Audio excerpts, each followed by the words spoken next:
Mr. Nat King Cole introduces us to Viewpoint with his song Unforgettable. Seated next to on my right hand is my unforgettable neighbor, Mrs. Busby. We were talking a while ago how long we've been doing this. Seemed like a long time. Well, yes, and we're not, that was embarrassing, actually. I mean, we're here to ask questions, and our new friend Alexis here asks us a question. Sounds kind of... How long have you people been doing this? She probably thought we were going to say 3 months or something. Well, anyway. And we said, well, as a matter of fact, we don't know.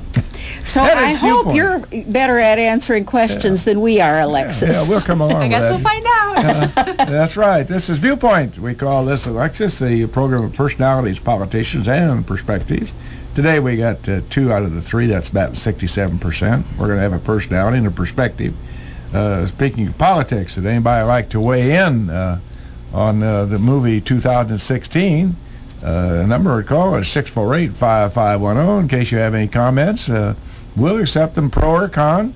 Don't have to identify yourself. I thought, from bias notwithstanding, which I admit to, obviously, fair and unbalanced as we are up here.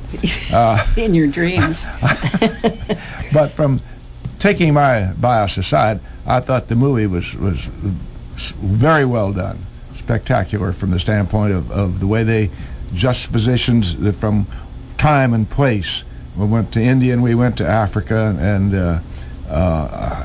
well, when you stop and think about it, one of the producer produced Schindler's List. Of course, that was a marvelous film. So, but technically, notwithstanding content, I thought it was well worth the evening. I had a good time and enjoyed it very much. But if anybody would like to comment, why, certainly welcome. We always also try to start with a kudo young lady, and I'm going to go way south today. We're going to go down to Alexandria County. An associate judge down there had the good foresight and wisdom to put a temporary restraining order on the closing of the prisons. So kudos to him. I don't think they know what the hey they're doing down here in Springfield in this Department of Corrections. The governor just doesn't, he doesn't get it. And again, personal biased opinion, but it seems to me like they're dancing with a lot of fire, trying to move these prisoners around and close down a place like Tams, which has some very, very bad people in there. So. Well, I know, but you know, you'll recall maybe when they built the prisons in Lincoln, actually one edifice was already built, but when we started the prison business here in Lincoln, we were assured that it would just be white-collar criminals, but then so was everybody else. And that's what precipitated the fact that they ran out of white-collar criminals. So all the prisons... Oh, not really. Well, I mean, there are more, but they just haven't been in prison yet. But anyway, so people, all the prisons did get some bad people. But we volunteer. He at Logan and I at Lincoln, and we didn't go last Saturday, which is we always go the first Saturday.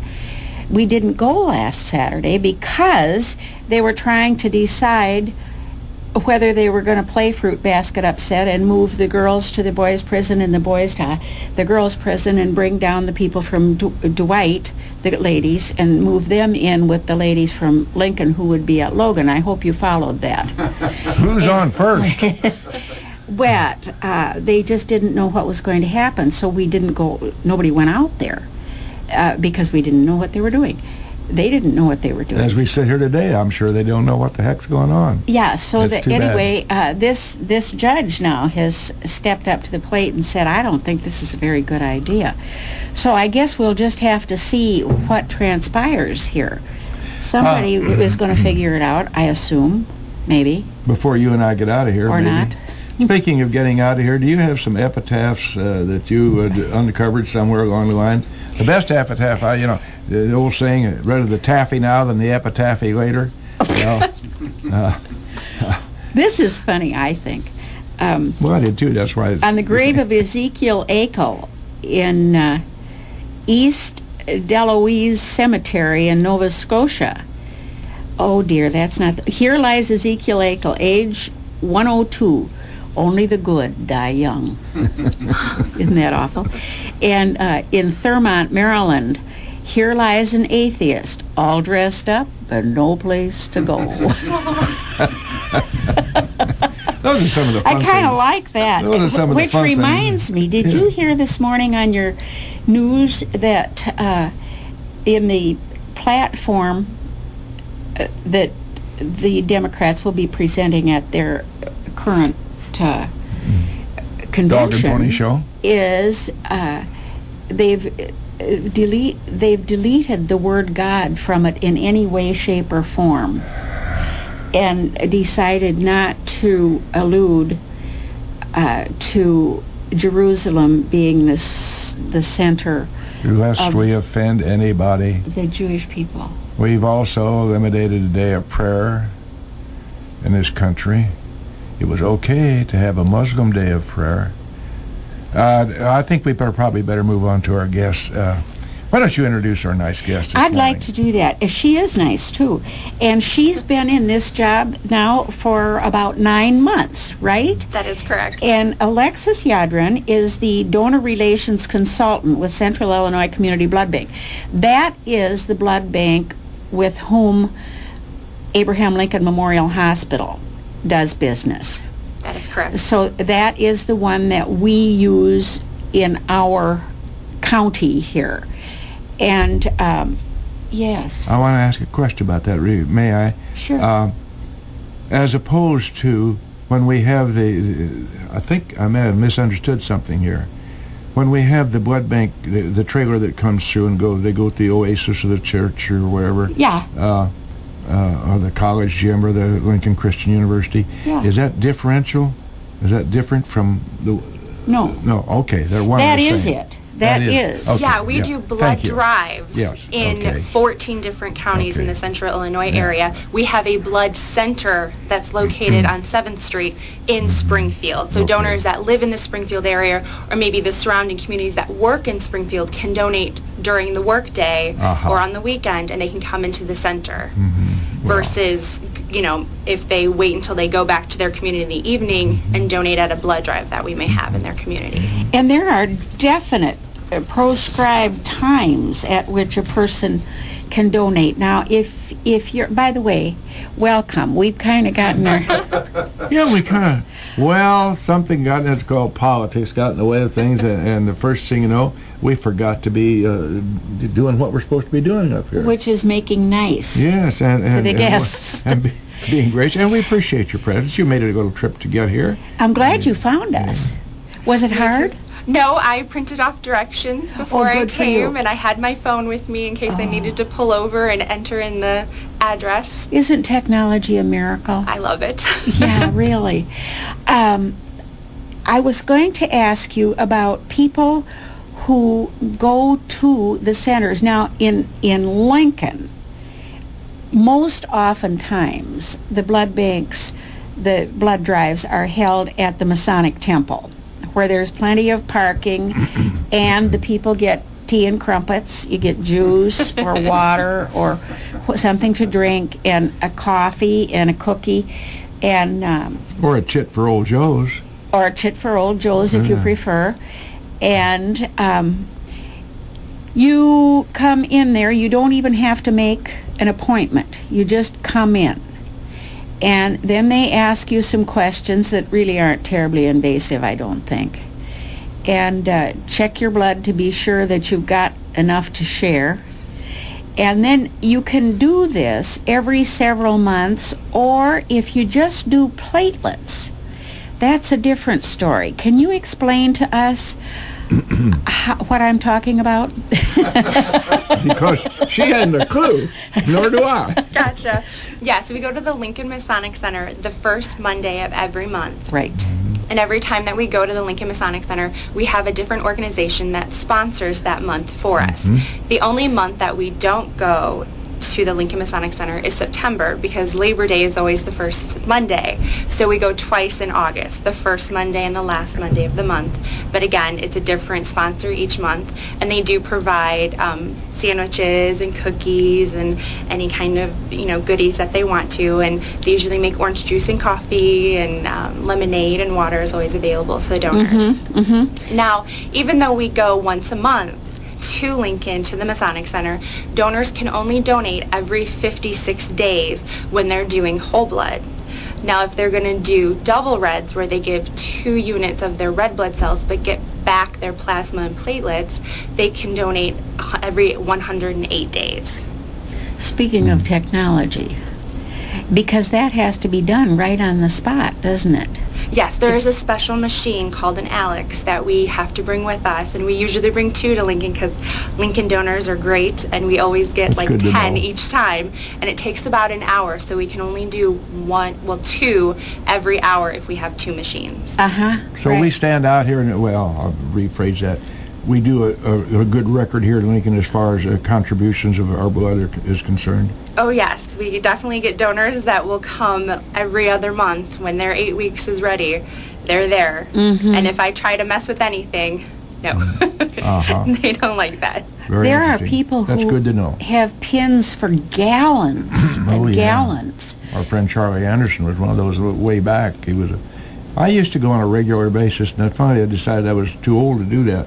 Now, of a serious matter, speaking of age, at some point in a person's life, should they refrain from that, or was that just a psychosomatic thing that I thought about?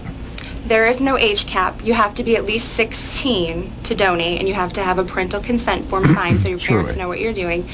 But nope, there's no age cap. As long as you're healthy and you're not taking any medications that are on our defer list, and your doctor, you know, your doctor is okay with you donating, there's no age limit for you to donate. We get donors that are in their 20+ gallons.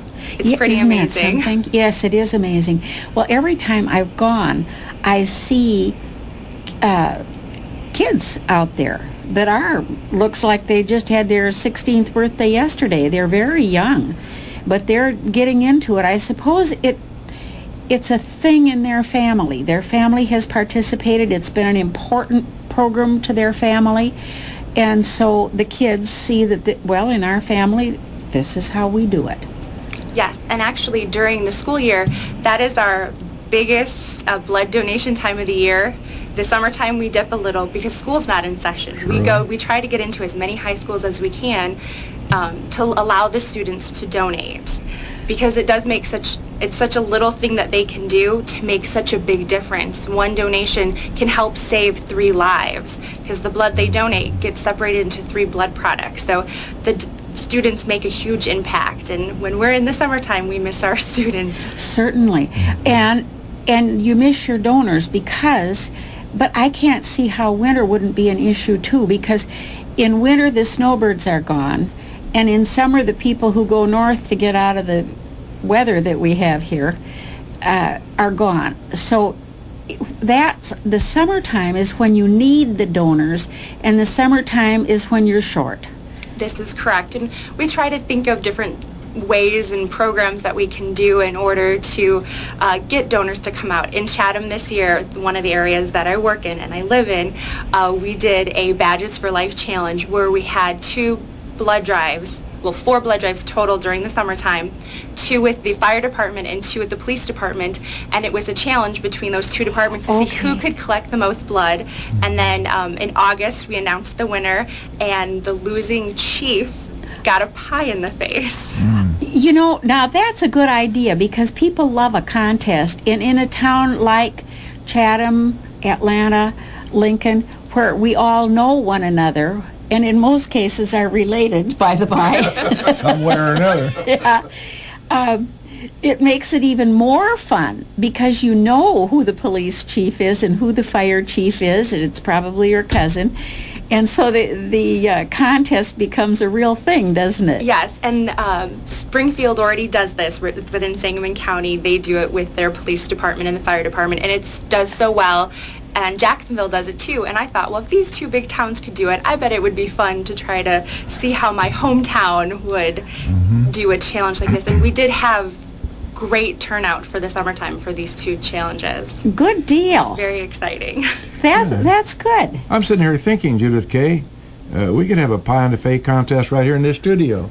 Well, sure. I'm sure we have to talk to Mr. Ash about that. Yeah. And see if we get him to be a candidate, get somebody on the other end of this console here. Well, poor Jim's a good scout. He'd probably do it, too. Oh, yeah. No kidding about that. Alexis, tell us a little bit about your educational background, please, and how you came to be aboard in this very, very important job. Sure.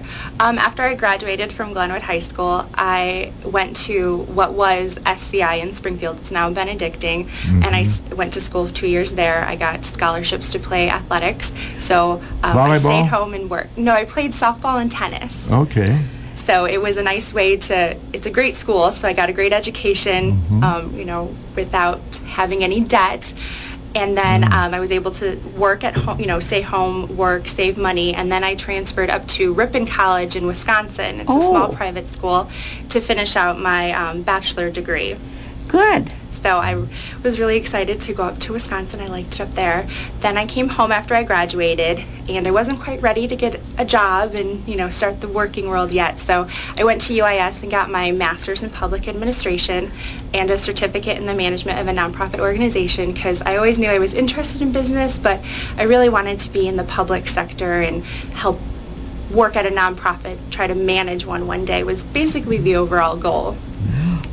And then after I graduated, I went and got a job at Blackburn College in Carlinville, and I worked there for a few years in the admissions office. So I got to travel a lot, talked to a lot of high school students and families in southern Illinois and Missouri. So that was exciting to do a lot of overnight trips, you know, fresh out of school. And then actually my mom saw an ad for the job at the Blood Center in Springfield, and she thought it would be a really good, you know, job for me, because it was still traveling within communities, but it was working at a nonprofit like I really wanted to do and it was in Springfield, so it was nice and close to home. So I applied and I got the position, and I started in December, and I love it. I'm glad you bring some credentials to the job, Mrs. Busby. Oh, man. Yeah, I'm impressed. Yeah. Thank you. Now, with I think it's gone. I got it. Here it is. Here it is right here. I've got it right here. I hate it when that happens. That is what's called old-timers, not Alzheimer's. Yeah.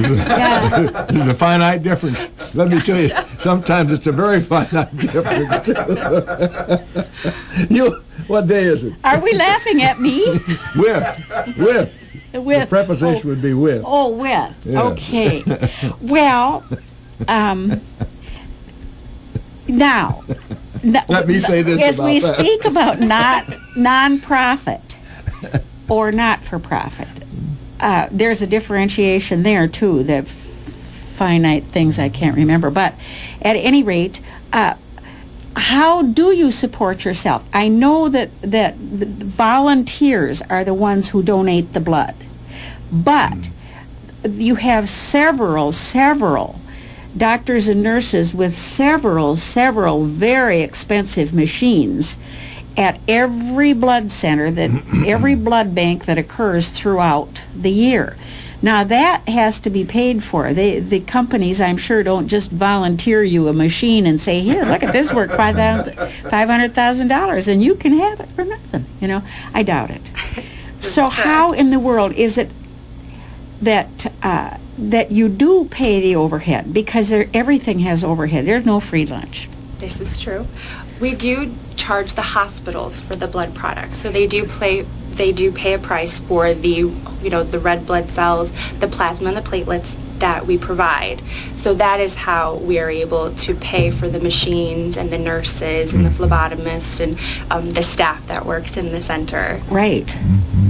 Right. Then, of course, you know who pays in the end product and the patient's bill. If there's so many units of blood, that's just the way it works. That's kind of the way the process works. You know? Yes, we have a contract with the hospitals that we provide them so many units of blood per year. And speaking of contracts, we have a contract with sponsors. And if we don't honor that, there's going to be some bloodletting around here, too. So go right ahead, Mr. Ash, with the commercial, sir.